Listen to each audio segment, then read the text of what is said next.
দেখো, যত দিন যাচ্ছে এখন প্রত্যেকটা মানুষের হাতেই দামি দামি স্মার্টফোন। কেউ আর কম দামি স্মার্টফোন ইউজই করে না। হ্যাঁ গো, এটা একদম ঠিক বলেছো। এখন মানুষের কাছে পয়সা থাক আর না থাক, তার হাতে একটা করে দামি স্মার্টফোন তুমি দেখতে পাবে। তবে একটা সময় ছিল জানো তো, যখন মোবাইল আমাদের কাছে একটা কাহিনীর অংশ হিসাবে মনে হতো।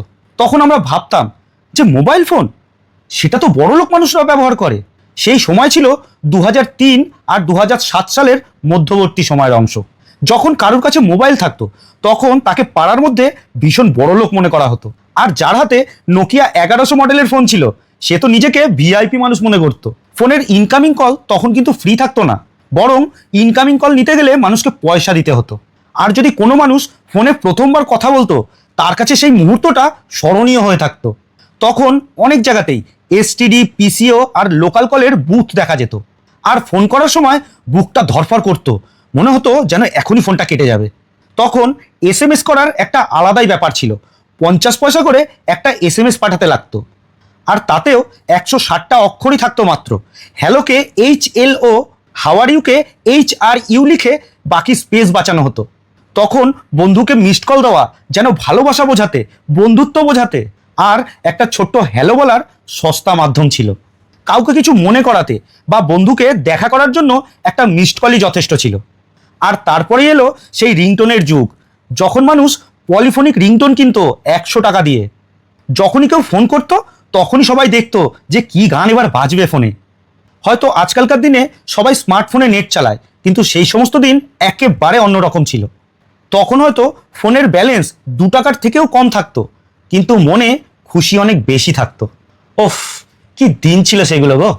তখন আমরা 10 টাকা বা 20 টাকার টপ আপ করিয়ে সারা সপ্তাহের প্ল্যান বানাতাম, কাকে কল করব আর কাকে মিসড কল দেবো। আজকাল মানুষ খুব সহজেই মোবাইল রিচার্জ করে নেয়। আজকাল অনেক ধরনের অ্যাপস আছে মোবাইল রিচার্জ করার জন্য, কিন্তু তখনকার দিনে আমরা আমাদের ফোন রিচার্জ করানোর জন্য পাড়ার সেই ছোট্ট দোকানে যেতাম। সেখানে বসে থাকা মানুষ না দেখেই *# ডায়াল করে মোবাইলে একটা রিচার্জ করে দিত আর বলতো, হয়ে গেছে ভাই, কিছুক্ষণের মধ্যেই ফোনে মেসেজ চলে যাবে। আর আমরা সেই মেসেজ আসার এমনভাবে অপেক্ষা করতাম যেন এটা রিচার্জের মেসেজ না, কোনো পরীক্ষার রেজাল্ট। কখনো কখনো তো নিজের ফোনে যখন ব্যালেন্স থাকতো না তখন বন্ধুর ফোন থেকে কল করতাম আর তাকে বলতাম, কিরে ভাই একটা কল করতে দিবি, পরে তোকে ব্যালেন্স ভরে দেবো। কখনো কখনো হয়তো বন্ধুদের সেই ব্যালেন্সটা ফেরত দেওয়া হতো না, তবুও বন্ধুরা ফোনটা ঠিক দিয়েই দিত। তখন চার্জারের ব্যাপারটাও ভীষণ আলাদা ছিল। একটাই চার্জার, পাড়ার সমস্ত নোকিয়াওয়ালাদের ওই একটা চার্জার দিয়েই চলতো। আর মোবাইলের ইন্টারনেট ইন্টারনেট সেই সময় লাক্সারি নয়, আমাদের শুধুমাত্র স্বপ্ন ছিল। 2G স্পিড দিয়ে মোবাইলে ফেসবুক খোলা যেন ছিল আমাদের ধৈর্যের পরীক্ষা।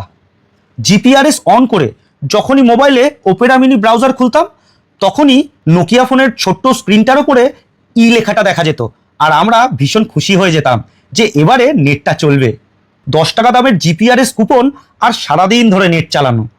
কারণ নেট এখনকার মতন ফাস্ট ছিল না, ছিল ভীষণই স্লো।